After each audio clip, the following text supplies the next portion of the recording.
What's going on, everybody? Welcome back to another episode of the HnH Podcast. I am your co-host, Humzah Rana, joined by my older brother, Huzaifah Humzah Rana. We are now officially in the month of April, and I got some news for everyone before we get going.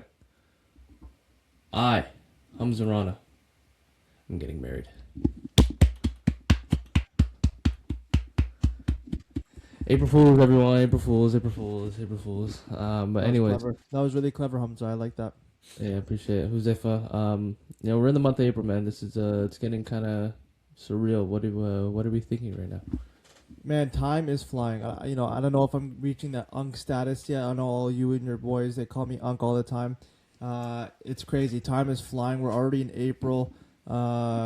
Can't believe it. We're in the middle of the NFL offseason. NHL playoffs are about to start. March Madness is in the thick of it. But overall, man, life's been good. Time is flying.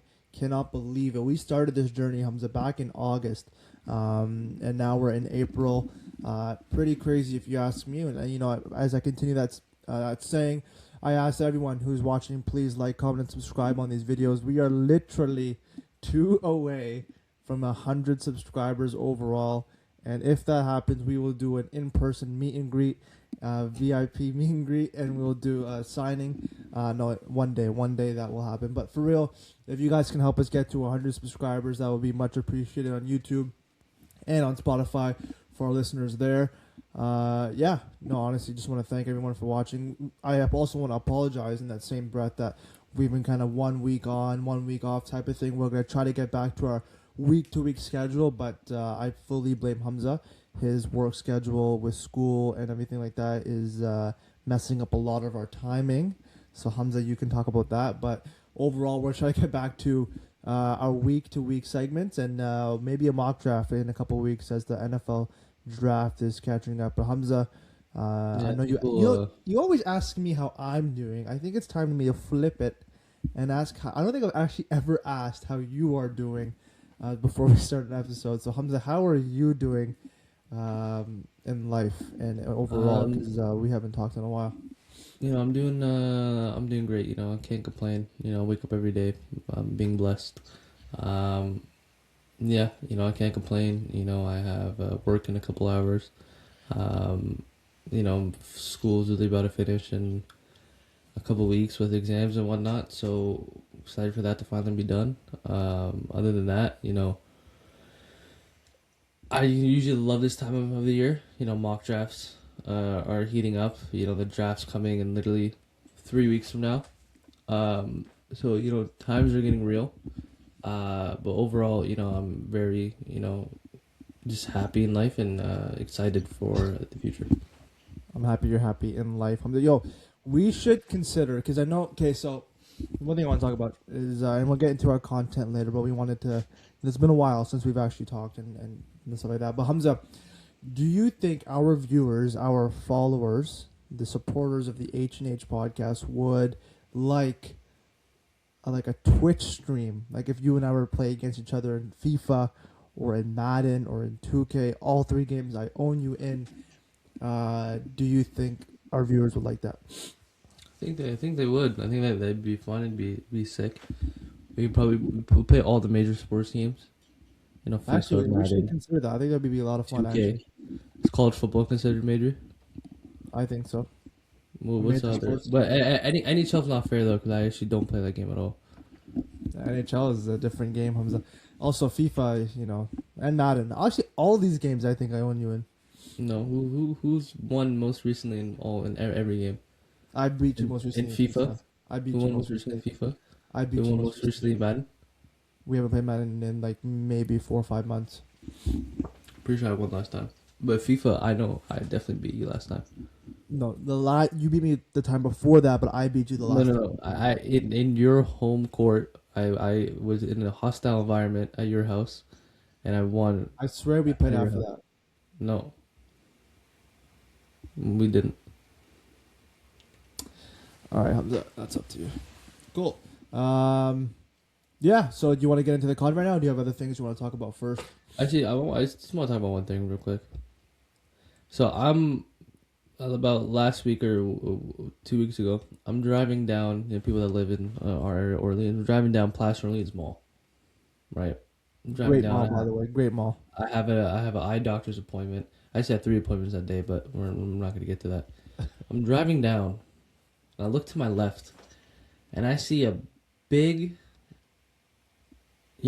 like stupidly big crane to the left. I've never seen a crane. First of all, in this area, I thought cranes are only in downtown area. You only see that when you're driving by. My first initial thought was I've been around this area multiple times. In a couple of days, a couple of weeks, or whatever. When the hell have I seen one person build that? You're talking about how cranes are built. This is an honest conversation I've been having with my friends, and I don't even want to search it up because I don't want to be pissed off to know the answer of it. But I never in my life have seen one person build a crane. Well, first, I don't think it's one person. No, I'm not just saying one person. I'm just saying people. I agree with you. Like, I've never in my life seen a crane be built, and I've never seen the demolition of a crane after it's done. Like, after it's built, it just disappears. Like, they're building buildings with this crane. The next day, the crane's gone, and it's like, how did that big crane first of all get there in the first place? Build that building. Well, I know how it builds that building, but I think we're mostly asking how are cranes built and how are they demolished is the actual question you should be asking. Is that what you're asking right now? Yeah. Yeah, I don't know the answer. Can I Google it while we're on the air? No, we can't Google it. I can't Google it? No.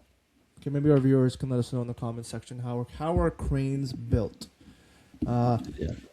Okay, before we get into the content, Humzah, and our viewers, we will get into our Dallas Cowboys talk and our sports talk in a second.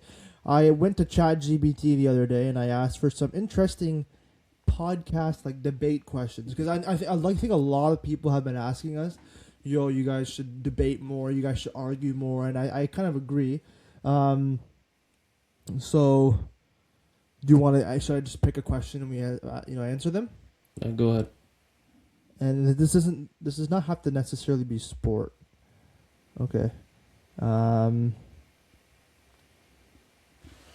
Let me see here. Give me 1 second. I'm gonna find a good one.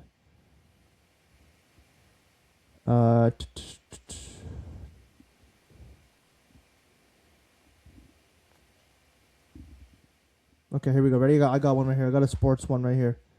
Mm-hmm. Actually, no, I don't have a sports one. Okay, very simple. This is an interesting one. Would 100 duck-sized horses be one horse-sized duck? I don't also think people would forget like how much 100 ducks are. Yeah, so it's like, would 100 duck-sized? It's not just a duck; it's like a horse. No, and ducks are duck-sized horse. I don't know how big a duck is. Like, do you think this is the size of a duck? No, definitely bigger than that. I'm thinking of like a goose. I'm talking like a duck is. Ducks are smaller. Ducks are smaller. So I'll go back again.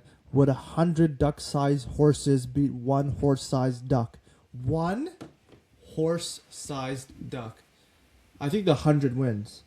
I think it's 100 too. I think that's a lot. It's a lot. 100's a lot. 100's a lot. But I think like 40 or 50 of them do die in the process. You gotta have some sacrificial ducks. 100%. It's a part of the process. Do you have any debate questions we can ask here before we get into the content? What about who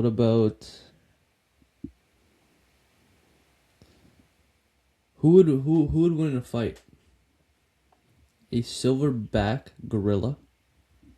Okay, just one. Or a moose. I think mooses are extremely underrated. First of all, they're massive specimens. They're massive creatures. I think I have to go the moose. Really? Silverback gorilla. Because the thing is with the moose only has one idea, right? The moose, when it sees you, it looks at you like this. and it just goes straight. Yeah, you know what? You're right. And looking at this, Think about the image gorilla. of The a gorilla has the silverback same gorilla. not the same type of brainwaves that we have, but like the gorilla can think. Yeah, Obviously, if a moose is going towards the gorilla's not gonna stand and just like wait for the moose to come at it. It's gonna move out the way. It's gonna jump on and grab it by the horn. I will say that would be a fight of the year candidate. That would be an insane fight. But the moose has no arms to like throw any jabs or anything like No, that. but you know how big their horns are.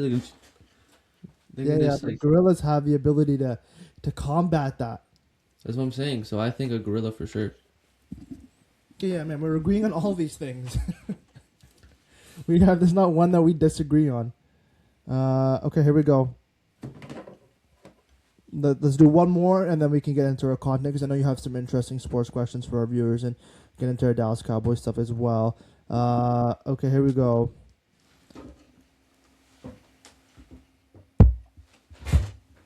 Is it okay to clap when a plane lands?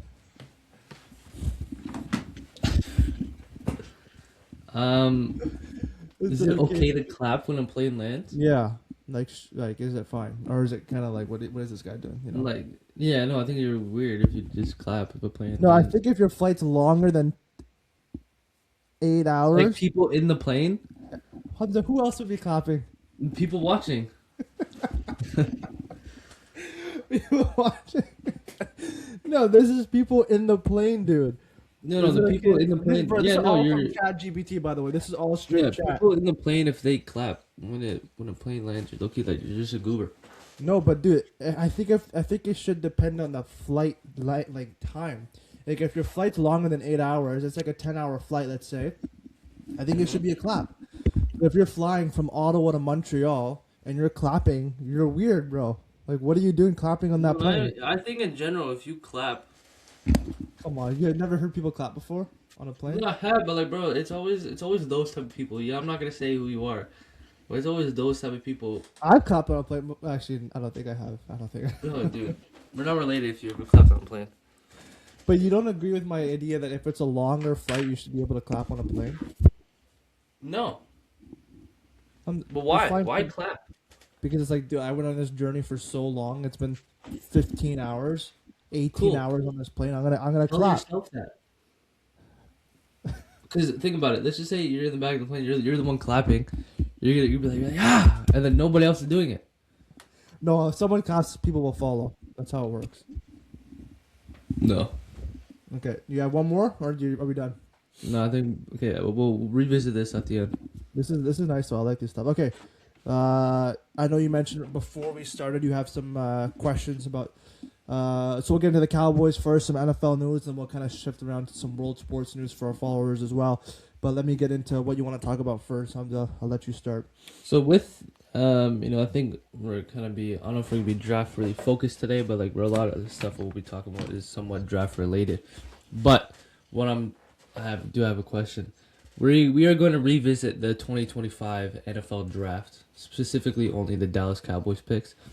Basically, what's going to happen, we're just going to grade, our Dallas Cowboys picks, and only for the first 3 rounds, I'm just going to say some of the notable names that were still on the board.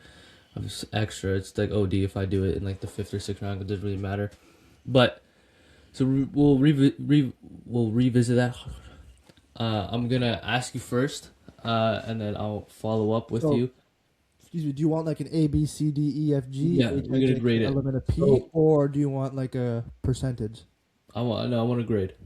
Or like A, B, C, or D. Okay. Or F. I'm ready. So in the first round, the Cowboys at the 12th overall pick. Funny enough, we have the same pick this year. Took Tyler Booker, guard out of Alabama. Just some notable names on the board. Jalen Walker, the edge out of Georgia, got picked at number 15 to the Falcons. I'm not even going to say the pick. I'm just going to say the names. Jalen Walker was on the board. James Pierce Jr., Jahad Campbell, linebacker out of Bama. Carson Schlesinger and Nick Emanwari, just some of the big notable names that were still on the board. Huzaifah, if you were to grade this pick after a year of film, after the rookie year of Tyler Booker, how would you grade this pick? Yeah, I think honestly, I'm a big Tyler Booker fan. Just looking from his gameplay throughout the year, his ability to play that guard position in a position where Zach Martin had that role for a very, very long time. I'm gonna honestly give him, I think, an A minus, maybe like a B plus or an A minus. I think it's very difficult to get an A or an A plus considering how our team played last year. But from an individual perspective, I don't think it's far to say that he had an A minus grade. He made an instant impact. I would argue that after week 8, he was one of our best offensive linemen throughout the year. You never really saw him truly get beat one-on-one. Obviously, some defensive stunts would cause some problems, but for a rookie to hop in there and play right away, you got to give credit to Alabama and that culture that they've built there for many years, and all their players who kind of come through that system. But overall, I think an A minus is a fair grade for him. A future All Pro, I think, and he's going to be one of you look about Tyler Booker. I think Cooper Beebe needs a little bit more of a better year this year. And then you have Tyler Smith on the left side. Those three down the road can be a very dynamic trio. And, staples for this offensive line for many years to come. So, yeah, I'll give him, with a long-winded answer, I'll give an A minus. I'll be generous and give Tyler Booker an A minus. I was really impressed with what he did this year. Yeah, I think Tyler Booker did have a great year. I think he was one of the better offensive guards this year. I think it might have been the best outside of maybe, what's his name, Gray Zabel. I think that's the only type of competition we can put there. But as a player, I think Tyler Booker was great. But I will say, imagine Dallas had a guy like Jalen Walker, especially with Micah Parsons leaving. You've got a guy like Jalen Walker who can just fill that need. And Jalen Walker had a really good year as a rookie. I think, that I when the pick was there, obviously at the time I wanted Matthew Golden. Matthew Golden didn't have the year. I think he will bounce back. But I just think because, of what we could have had, and I think you still could have addressed guard later on in the draft, I'm going to give it like a B. I'm not going to say B minus. I think that's a little too harsh. I think I'm just going to go B. Yeah, I think him as a player played good. I just think what we could have got might have been better. But again, it was only year one, so I'm judging it just off year one. I'm not judging it what we're gonna see in the future. I'm just judging it as of what we saw this year. I'm just gonna give it a B. And you before you get on to your next player, you bring up a good point about how there was other players on the board. And just this week, Brian Schottenheimer has said that if there's a best player available on the board and that happens to be an offensive player, they're not going to be afraid to draft that. So I think last year they drafted maybe need, but I would argue that our biggest need was edge rusher after trading Micah Parsons. But excuse me, I think no, actually Micah got traded after that. Sorry. I think Booker was their best player on the board, but I think Walker so I think was number 2. Yeah, you'll see something similar this year, I think. Mm-hmm. All right, who's your number 2? Second round guy. So, in our second round pick 44, the Cowboys selected Donovan Ezraku, the edge out of Boston College. Just some notable names that were still on the board. Will Johnson, the corner out of Michigan. Tate Ratledge, the guard out of Georgia. Andrew Makuba, the safety out of Texas. And that's pretty much it as of now. And Nick scored out of A&M, but I like Ezraku better. So what would you grade the second round pick on Ezraku? I understand he's, I think he had 16 sacks his senior year. 16 and a half in Boston College. I'm gonna be honest. I think I'm probably gonna give him like a C plus. I wasn't too. You know what? That might be harsh. Maybe a B minus. A C plus, in between a C plus and a B minus. He didn't produce as much as I thought he would in the sack game. He started to pick it up a little bit later when we got Quinnen Williams and Kenny Clark was really kind of finding his game. But, for a second-round guy who just came off a 16-year sack season at Boston College, I would have expected a little bit more from him, and I think the fan base would agree. However, obviously he's a rookie, and not many players are Micah Parsons coming out of college. So, I think this is a big year for him. He has to kind of show that he was worth drafting at that position. I believe he had surgery or he had some type of injury that he's going through right now, and he will be ready for training camp. So, that'll be interesting to see how he kind of responds from that. But overall, I would probably give him whatever, I'll give him a B minus. I'll be generous, but I would have definitely liked to see a lot more. He was good in the run game, like I mentioned before. He had some good, plays at the end of the year. But I can also say for a large part of the season, I'll go C plus. I'll go C plus. For a large part of the season, he was kind of, missing. You didn't really notice him as much as you would want, and for a second round guy, you want a little bit more. So I'll give him a C plus. C plus. It's a valid argument. I think, and like you mentioned before, as a Rock, he finished his senior year with 16.5 sacks. He led. He was a first team All NCAA player last year. He was projected to go. I'm ranking in terms of just value right now. He was projected to go late to early second round. Late first round and early second. I just think at the value of what Dallas got here at pick 44 in the second round, at the time I thought it was a really really really good pick. I think the value as a Raku there was great. Was a little disappointed with the production he had. I think Dallas went with a guy here who was more production heavy than physical trait. I think that's something that my biggest argument in just draft in general. I'm always gonna go with a guy who was more productive than his physical. I think this kind of argument here you could kind of go with he with the physical, because Ezraku's only 248 pounds. As an edge rusher, some of these guys are a little beefy. Micah Parsons is like 250, but it's Micah Parsons. We don't have there's not a lot of Micah Parsons here. He was pretty good in the run game. So like overall, I just like with how he played this season, he was pretty good aside from getting sacks, which is kind of what you need to do. But I think he was impactful.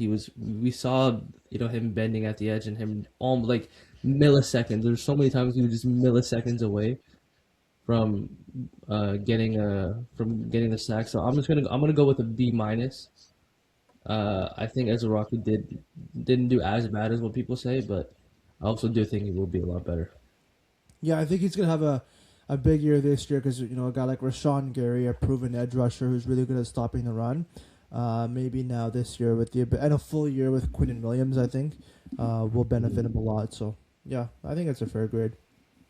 So now with our third round pick, I have a question before you continue. We're just grading them based off last year, right? Like we're not projecting them and what we think. No, we're just grading them based off last year. Okay. And just like value and whatnot. So with the third round pick, the Cowboys drafted Savon Ravel Jr. out of East Carolina. He was projected to go to late first and again into early to mid second.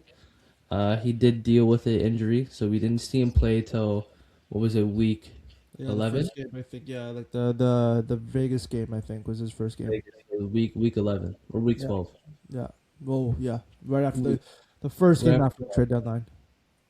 Yeah, because we had a bye week. Yeah. So week 11 or 12, we didn't see him play till there.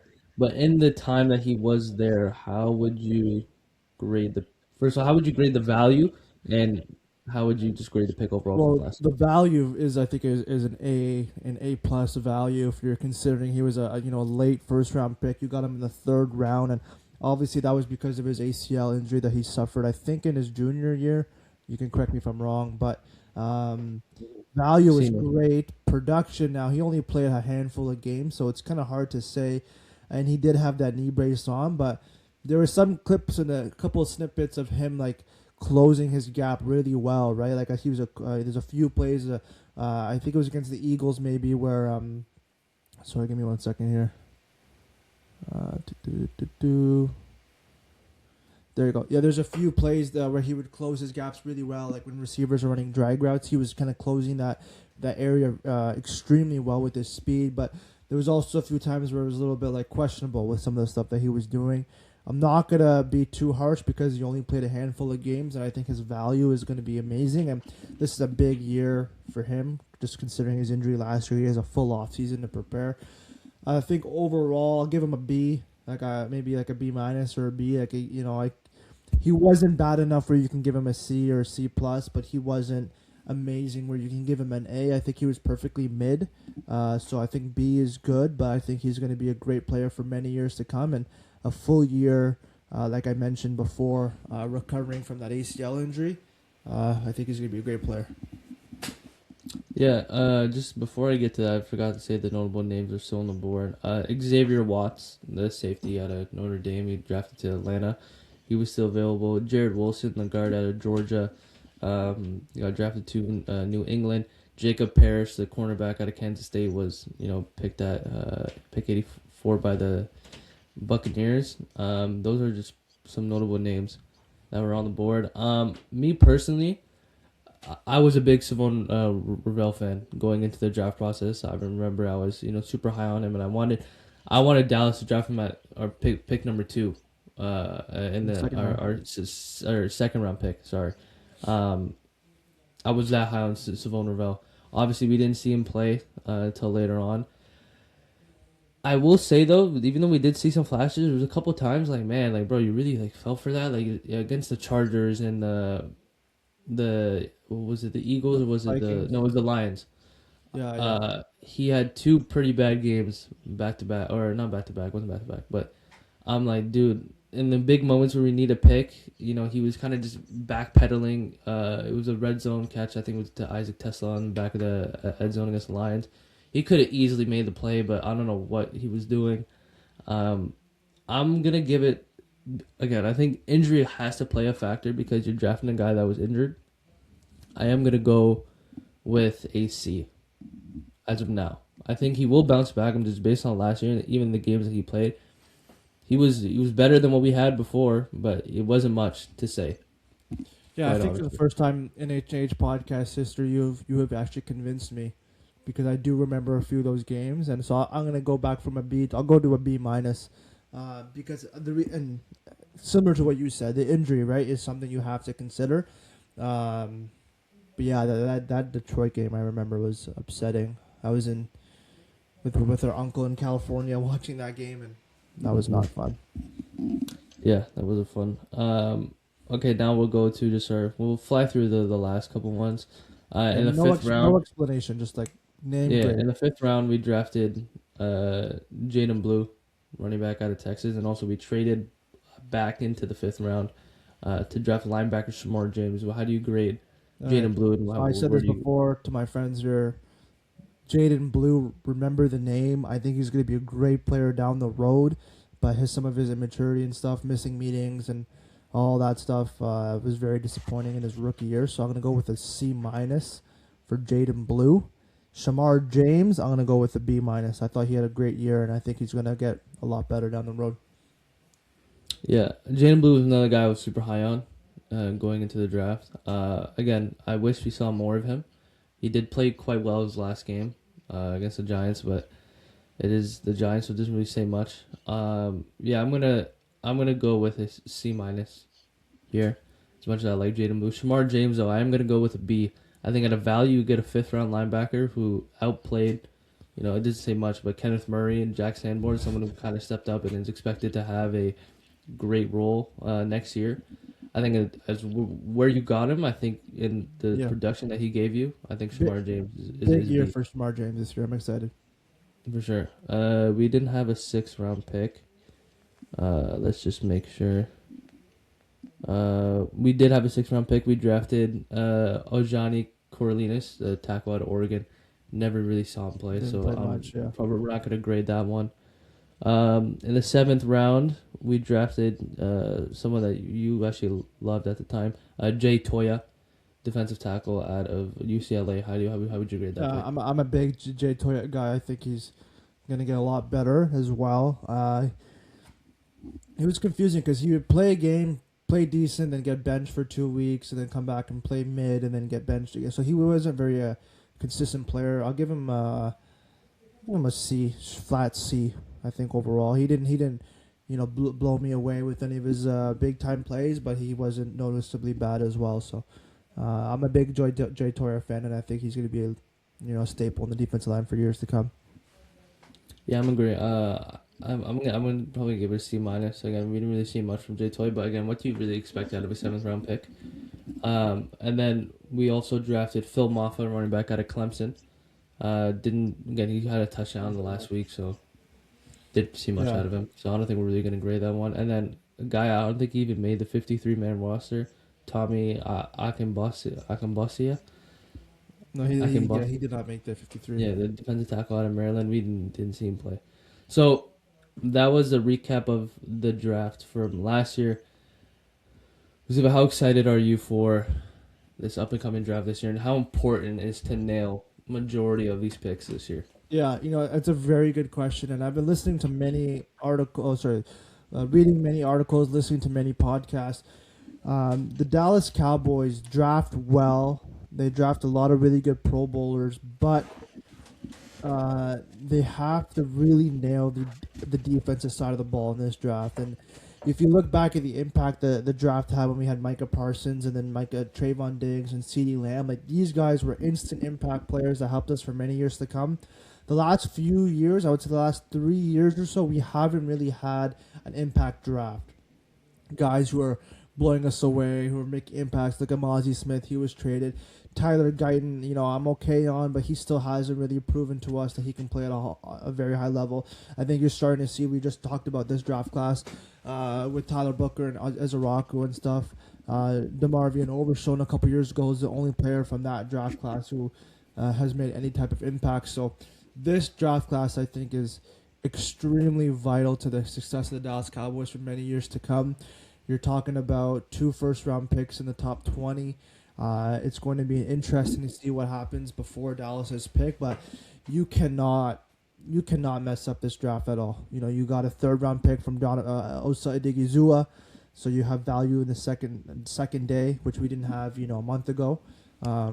So without beating the same drum here, I think you have to have a really good draft, guys that can come in and help you now, but also help you in the future. So it'll be interesting. I'm very excited. I think there's been a lot of names kind of surfacing around, and obviously the pro days are underway right now, so we'll see what happens. But yeah, that's my thoughts. What about you? Yeah, I think this draft is very important. I think the way that they attacked free agency wasn't really busting the budget, as Jerry would say, but they did make a couple notable moves. I think Rashawn Gary's one of them. I think Jalen Thompson's one of them. I think someone that we like a lot, Kobe Durant, was one of them. Someone who I like. There's a big, gaping hole at inside linebacker. I think, there's Jordan been Brooks, Dallas, made a call about the Dolphins about Jordan Brooks. Again, we don't know if, what's gonna happen with our 3rd-round pick yet. I don't think it's officially set that we're gonna have that pick. I think we might trade for somebody. But I think the first two first-round picks have to be a hit, and I'm not supposed if if our guys aren't there at 12 or our guys aren't there at 20, I'm not opposed to trading back, getting an additional 2nd or 3rd rounder, just to help balance it out and help kind of not necessarily just going best player available all the time, but you can sneakily kind of get. Again, you don't want to overreach for a need. Like Mozzie Smith, he was a need. We needed a defensive tackle, but he was horrible. I would have much rather taken Brian Branch.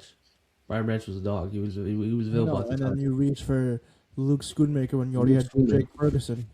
So yeah, I guess you do want to go best player available, but it depends on who your best player available is. So that's kind of the biggest thing. And before we get into the world sports segment here in a second, if Jeremiah Love's there at 12, are you taking him? Who else is on the board? So you got Jeremiah Love on the board. We're talking about the big 6 guys are all gone. So Mansour Delane is gone. Ruben Bain is gone. David Bailey is gone.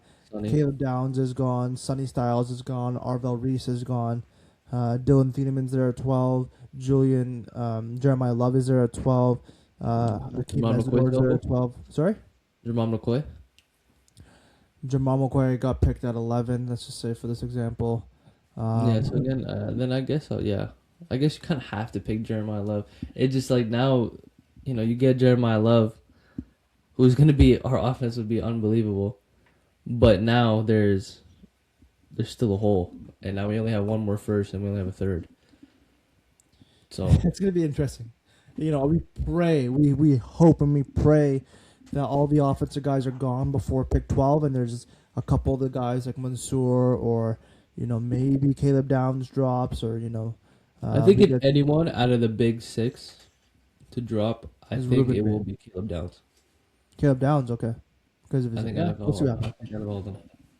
All right, so that was it, Hamza, for our Dallas Cowboys segment. We appreciate everyone watching that part. We're going to quickly shift over here for a couple minutes of the World Sports segment here where we talk about other sports happening around the world. Before we get into the NHL and the Ottawa Senators specifically, because we are a Canadian podcast and from Ottawa, we are all diehard Ottawa Senators fans. Hamza, quickly, what are your thoughts on Italia not making Losing the buzz. the World Cup for the third time in the last 20 years?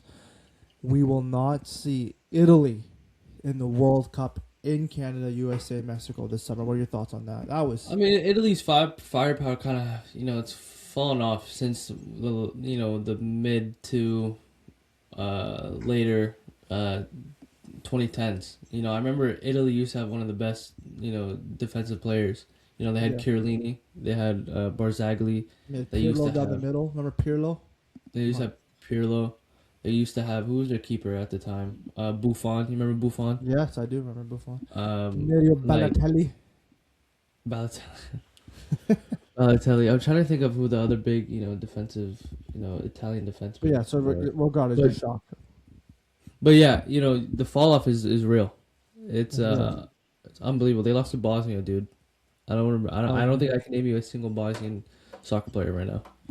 Neither can I. But listen, if you have, for people watching, reach out to your Italian friends, to your Italian loved ones. They are going through it right now.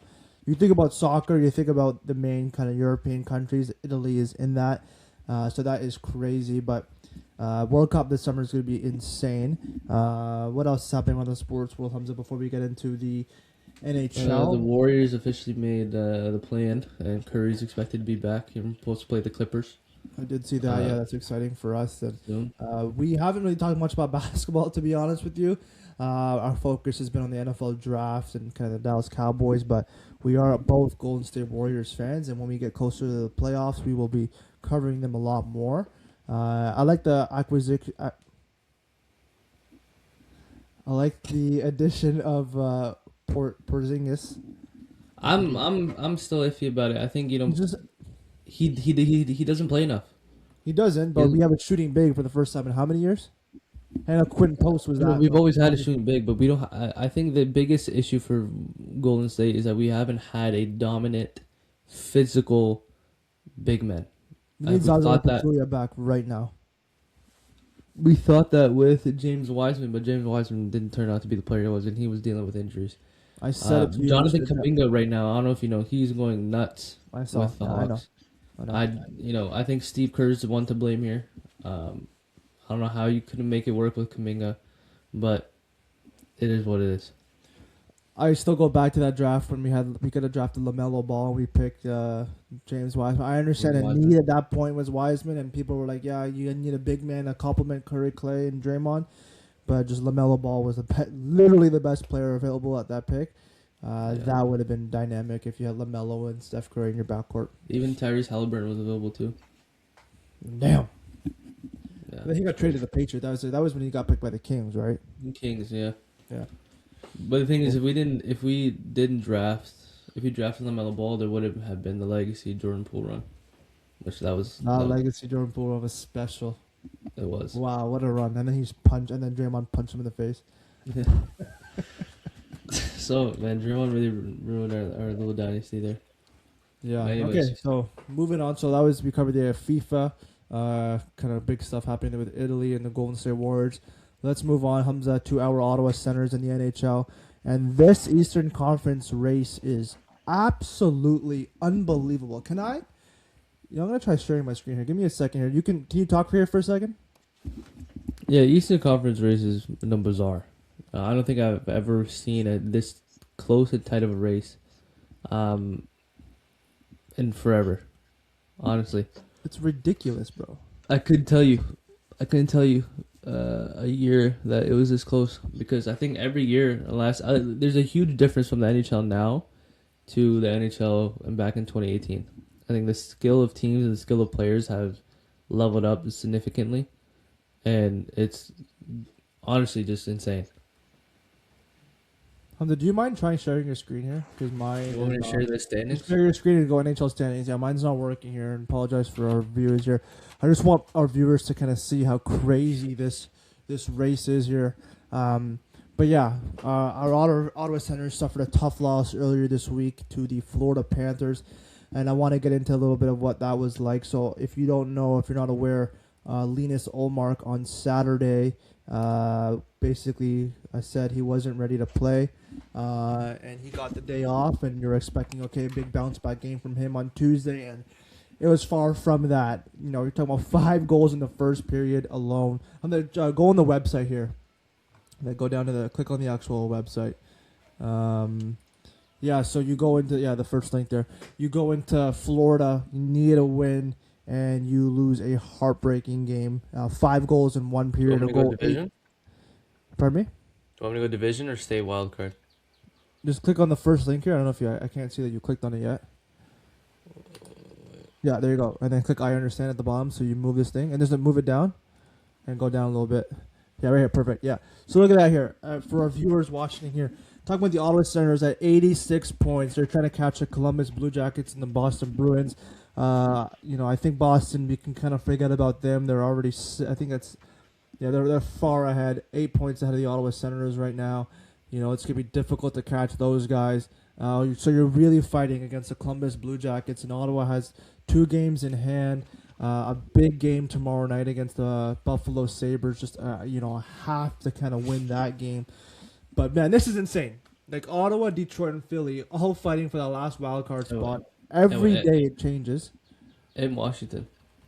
I mean, Washington's at 85 points. Yeah, they're a point behind Ottawa. So, yeah, you can add them as well. It might be tough for them. But man, this is getting intense. Ottawa really has to buckle in here, and I'm calling out some of our big time players. For people, and I'm in many Ottawa Senators group chats, and many people know how vocal I am. I am a massive Brady Tkachuk fan. Just a couple weeks ago, I made that post on our Instagram about how you can never trade him, and not necessarily calling him out here, but sort of kind of he has to really show and play the way that we know he can play.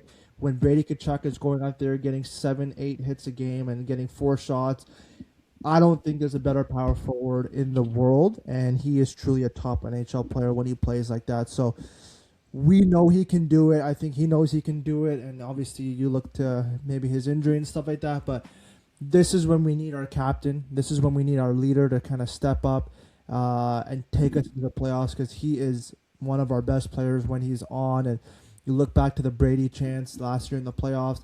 I can see that happening again this year. I believe in this team. I'm still super optimistic. You look at the loss to Florida.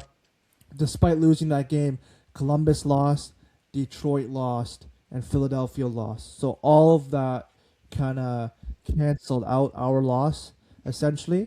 But they got to go right now, and we need a goalie, Linus Ullmark, to play well. And Humzah, you can stop sharing your screen. Thank you. I just want to show our viewers that. You're obviously a Sens fan as well. What's your perspective on this entire race and all that stuff as well? I think what's hurting us the most is losing our 3 best defensemen doesn't help our current situation at all. At all. We lost Sanderson a couple weeks ago, and should be back against Buffalo this week. Should be, but we were missing him quite a lot. We lose Shabbat. We're not gonna see him until maybe like later on in the playoffs, if we even get there, like in the first round at least. And then also, even though he wasn't in the top 3, but also Yakimchuk's also hurt. He got hit. Who's the defenseman that missing? Nick Jensen was out. He's out for the entire season. You look at Dennis Gilbert, all these guys. So I basically called out Brady Tkachuk. I want him to pick it up here, and I know he can. Like I said, I don't know. There's a bigger Brady Tkachuk fan than myself. I will always support him as long as he's a member of the Ottawa Senators. I don't think you can kind of replace that player, and I'm confident that he's going to turn it around for us. Who is your player to watch, Humza, for this later ladder stretch? We have 8 games left. Gotta have it, man. You can maybe lose 1 or 2 more regulation games, maybe. I don't know the math, but you gotta start going on a streak here. So who's your player to watch, Humza, for the Ottawa Senators? I'm looking at Drake Batherson right now. I think Batherson's been on a little bit of a run.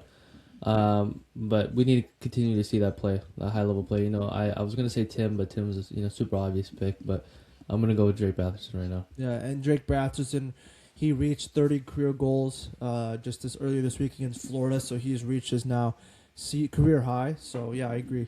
Man, it's gonna be exciting. Playoff hockey in Ottawa. For people who don't know, for our American viewers, playoff hockey in the city of Ottawa is special. The entire city is alive. The vibes are unbelievable. You're driving downtown, you see, the car flags, the Sens car flags. Everyone's rocking their jerseys at work. Everyone's looking forward to the games. And for people who say, "Oh, the Sens have no fans," what are they talking about? Like, they have no idea how passionate this city is for the Ottawa Senators, and how, you and I were there last year. Game 6 against the Toronto Maple Leafs, and David Perron scores that goal, and I'm thinking, dude, we're winning the Stanley Cup.